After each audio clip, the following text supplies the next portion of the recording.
ವಿಧಾನಸಭೆಯಲ್ಲಿ ಕೋಲಾಹಲ ಸೃಷ್ಟಿಸಿದ ವಕ್ಫ್ ಜಟಾಪಟಿ. ವಕ್ಫ್ ಆಸ್ತಿಯಲ್ಲಿ ದೇವಸ್ಥಾನ ಇದ್ದರೂ ಮುಟ್ಟಲ್ಲ ಎಂದು ಹೇಳಿದ್ಯಾರು? ಗೆಜೆಟ್ ನೋಟಿಫಿಕೇಶನ್ ರದ್ದು ಮಾಡ್ತೀರಾ ಎಂದು ಆರ್ ಅಶೋಕ್ ಸವಾಲು. ಈ ಸುದ್ದಿಯನ್ನು ನೋಡೋಣ. ಸದನ ಸಮರ ನ್ಯೂಸ್ ಟಾಪ್ 9ನಲ್ಲಿ. ಬೆಳಗಾವಿಯ ಸುವರ್ಣಸೌಧದಲ್ಲಿ ನಡೀತಾ ಇರುವ ಚಳಿಗಾಲದ ಅಧಿವೇಶನಕ್ಕೆ ಇವತ್ತು ತೆರೆ ಬೀಳಲಿದೆ. ನಿನ್ನೆ ಸದನದಲ್ಲಿ ವಕ್ಫ್ ವಿಚಾರದಲ್ಲಿ ಆಡಳಿತ ವಿಪಕ್ಷಗಳ ನಡುವೆ ಮಾತಿನ ಕದನವೇ ನಡೆಯಿತು. ವಕ್ಫ್ ವಿವಾದ ಕುರಿತ ಚರ್ಚೆಗೆ ವಕ್ಫ್ ಸಚಿವ ಜಮೀರ್ ಅಹ್ಮದ್ ಉತ್ತರ ನೀಡಿದ್ರು. ಬಿಜೆಪಿ ಕಾಲದಲ್ಲಿ 5667 ನೋಟಿಸ್ ಕೊಟ್ಟಿದ್ದಾರೆ ಅಂತ ಬಿಜೆಪಿಗೆ ತಿವಿದ್ರು. ಇದಕ್ಕೆ ಟಾಂಗ್ ಕೊಟ್ಟ ಆರ್ ಅಶೋಕ್, ನೀವು ಮಾಡಿದ ಕಾನೂನಿನಿಂದಾಗಿ ನೋಟಿಸ್ ಕೊಟ್ವಿ ಎಂದ್ರು. ಬಿಜೆಪಿ ಸರ್ಕಾರ ಇರುವಾಗ 5667 ನೋಟಿಸ್ಗಳು ಬಿಜೆಪಿ ಸರ್ಕಾರ ಕೊಟ್ಟಿದ್ದಾರೆ. ನೀವು ಮಾಡಿದ ಕಾನೂನಿಂದ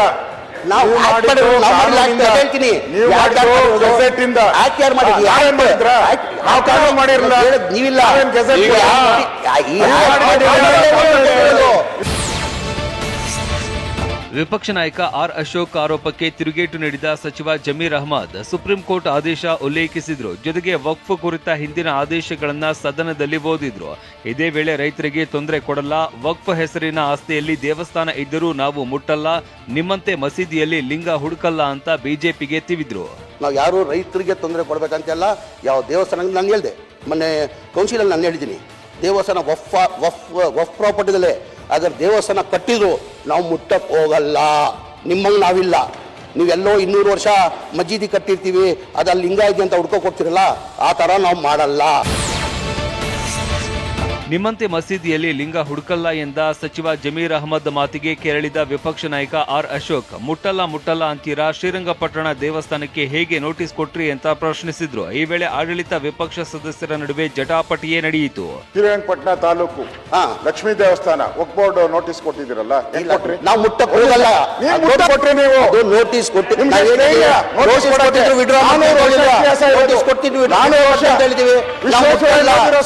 ಮಾಡ್ತೀವಿ.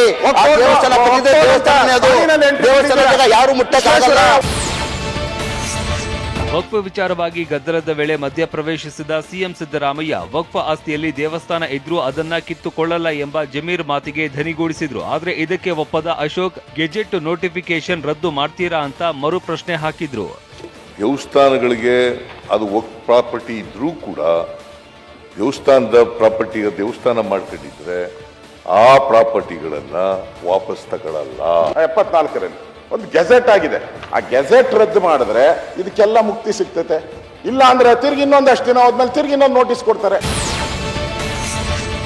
ಮೈಸೂರಿನ ಕೃಷ್ಣರಾಜ ಕ್ಷೇತ್ರದಲ್ಲಿ 100 ಮನೆಗಳಿಗೆ ನೋಟಿಸ್ ಕೊಟ್ಟ ವಿಚಾರವನ್ನ ಆರ್ ಅಶೋಕ್ ವಿಧಾನಸಭೆಯಲ್ಲಿ ಪ್ರಸ್ತಾಪಿಸಿದ್ರು. ಮನೆಗಳಿಗೆ ನೋಟಿಸ್ ಕೊಟ್ಟಿದ್ದು ನಿಮ್ಮ ಸರ್ಕಾರವೇ ಅಲ್ಲವೇ ಅಂತ ಕಾಂಗ್ರೆಸ್ನವರ ವಿರುದ್ಧ ಹರಿಹಾಯ್ದರು. ಕೃಷ್ಣರಾಜ ವಿಧಾನಸಭಾ ಕ್ಷೇತ್ರದಲ್ಲಿ ಸರ್ವೆ ನಂಬರ್ 153 110 ಮನೆ ಎಲ್ಲ ಕುರುಬ ಜನಾಂಗದವರು ವಾಸ ಮಾಡ್ತಾ ಇದ್ದಾರೆ. ಅವ್ರು ಇವತ್ತಿಗೂ ಅಲಿತಾ ಇದ್ದಾರೆ ಸರ್.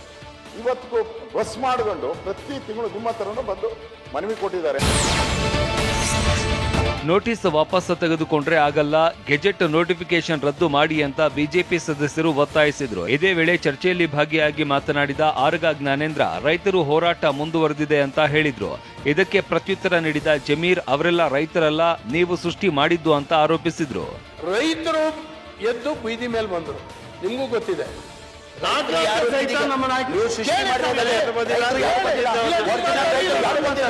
ಒರಿಜಿನಲ್ ರೈತರು ಯಾರು ಬಂದಿಲ್ಲ, ನೀವು ಸೃಷ್ಟಿ ಮಾಡಿ ರಾಜಕೀಯ ಮಾಡಿರೋದ್ರಲ್ಲಿ. ಜಮೀರ್ ಉತ್ತರ ಮುಗಿತಾ ಇದ್ದಂತೆ ಕೃಷ್ಣ ಭೈರೇಗೌಡ ಉತ್ತರ ಕೊಡೋದಕ್ಕೆ ಎದ್ದು ನಿಂತರು. ಆದ್ರೆ ಬಿಜೆಪಿ ಸದಸ್ಯರು ಆಕ್ಷೇಪ ವ್ಯಕ್ತಪಡಿಸಿದ್ರು. ಯಾರ ಉತ್ತರವೂ ಬೇಡ, ಗೆಜೆಟ್ ರದ್ದು ಮಾಡಿ ಅಂತ ಅಶೋಕ್ ಹೇಳಿದ್ರು. ವಿಟ್ರಾ ಮಾಡಲ್ಲ ಅಂತ ಸಿಎಂ ಗರಂ ಆದ್ರು. ಇದರಿಂದ ಕೆರಳಿದ ಬಿಜೆಪಿ ಸದಸ್ಯರು ಸಭಾತ್ಯಾಗ ಮಾಡಿದ್ರು. ವಾಕೌಟ್ ಮಾಡೋದಕ್ಕೆ ಯಾಕಂತಂದ್ರೆ ಅವ್ರ ಕಾಲದಲ್ಲೇ ಅವರು ಮ್ಯಾನಿಫೆಸ್ಟೋದಲ್ಲಿ ಹೇಳಿದ್ದಾರೆ, ಎನ್ಫೋರ್ಸ್ಮೆಂಟ್ ಅನ್ನೆಲ್ಲ ವಕ್ಫ್ ಪ್ರಾಪರ್ಟಿ ಎನ್ಫೋರ್ಸ್ಮೆಂಟ್ ಅನ್ನೆಲ್ಲ ತೆರವುಗೊಳಿಸ್ತೀವಿ ಅಂತ ಅವರೇ ಹೇಳ್ತಾರೆ. ವಕ್ಫ್ ಉತ್ತರಕ್ಕೂ ಮುನ್ನ ಬಾಣಂತಿಯ ಸಾವಿನ ಕೇಸ್ ಸದನದಲ್ಲಿ ಪ್ರಸ್ತಾಪವಾಯಿತು. ಮಹಿಳೆಯರು ಸರ್ಕಾರಿ ಆಸ್ಪತ್ರೆಗೆ ಹೋಗೋದಕ್ಕೆ ಹಿಂಜರಿತಾ ಇದ್ದಾರೆ ಅಂತ ಅಶೋಕ್ ಮಾತು ಶುರು ಮಾಡಿದ್ರು. ಇದಕ್ಕೆ ಕಾಂಗ್ರೆಸ್ ಸದಸ್ಯ ಕೋನಾರೆಡ್ಡಿ ಆಕ್ಷೇಪ ವ್ಯಕ್ತಪಡಿಸಿದ್ರು. ಇದಕ್ಕೆ ಬಿಜೆಪಿ ಸದಸ್ಯರು, ಕೋನಾರೆಡ್ಡಿ ಅವರೇ ವಾಸ್ತವಾಂಶ ಹೇಳಿದ್ರೆ ಸಿಟ್ಯಾಕೆ ಅಂತ ಪ್ರಶ್ನಿಸಿದ್ರು. ಈ ವೇಳೆ ಸದನದಲ್ಲಿ ಗದ್ದಲ ಕೋಲಾಹಲವೇ ನಡೆಯಿತು. ವಿಧಾನಸಭೆ ಚರ್ಚೆ ಮಾಡಕತ್ತಿದ್ರೆ ನಾಳೆ ಮೆಸೇಜ್ ಏನು ಹೋಗುತ್ತೆ? ಬಾಳೆ ನೋಡಿ ಒಂದ್ ನಿಮಿಷ PHC CHC ತಾಲೂಕು ಆಸ್ಪತ್ರೆ ಸಾಕಷ್ಟು ಡೆವಲಪ್ ಮಾಡಿವಿ. ಇವತ್ತೆಲ್ಲ ಸರ್ಕಾರಿ ಆಸ್ಪತ್ರೆ ಬಗ್ಗೆ ನೆಗೆಟಿವ್ ಮಾತಾಡ್ಕೊತ ಹೋದ್ರೆ ಎಲ್ಲ ಖಾಸಗಿ ದವಾಖಾನೆಗೆ ಹೋಗ್ತಾರೆ. ವಾಸ್ತವಾಂಶ ಹೇಳಿದ್ದಾರೆ. ಬಾಣಂತಿಯರ ಸರಣಿ ಸಾವಿಗೆ ಆರೋಗ್ಯ ಸಚಿವರೇ ಕಾರಣ ಅಂತ ಪ್ರತಿಪಕ್ಷ ನಾಯಕ ಆರ್ ಅಶೋಕ್ ಗಂಭೀರ ಆರೋಪ ಮಾಡಿದ್ರು. ಇನ್ನು ಅಶ್ವಥ್ ನಾರಾಯಣ ಆರೋಗ್ಯ ಸಚಿವರ ವಿರುದ್ಧ ಕ್ರಿಮಿನಲ್ ಕೇಸ್ ದಾಖಲಿಸಬೇಕು ಅಂತ ಒತ್ತಾಯಿಸಿದ್ರು. ಈ ವೇಳೆ ಆಡಳಿತ ವಿಪಕ್ಷ ಸದಸ್ಯರ ನಡುವೆ ಗದ್ದಲ ಏರ್ಪಟ್ಟಿತ್ತು. ಬರ್ರಿ ನಮ್ಮ ಹುಬ್ಬಳ್ಳಿ KMCಗೆ ಬರ್ರಿ, ನಾವು ಆಸ್ಪತ್ರೆಗೆ ತೋರಿಸ್ತಾನೆ ಇಲ್ಲಿ ಮಾತಾಡ್ತಾರೆ.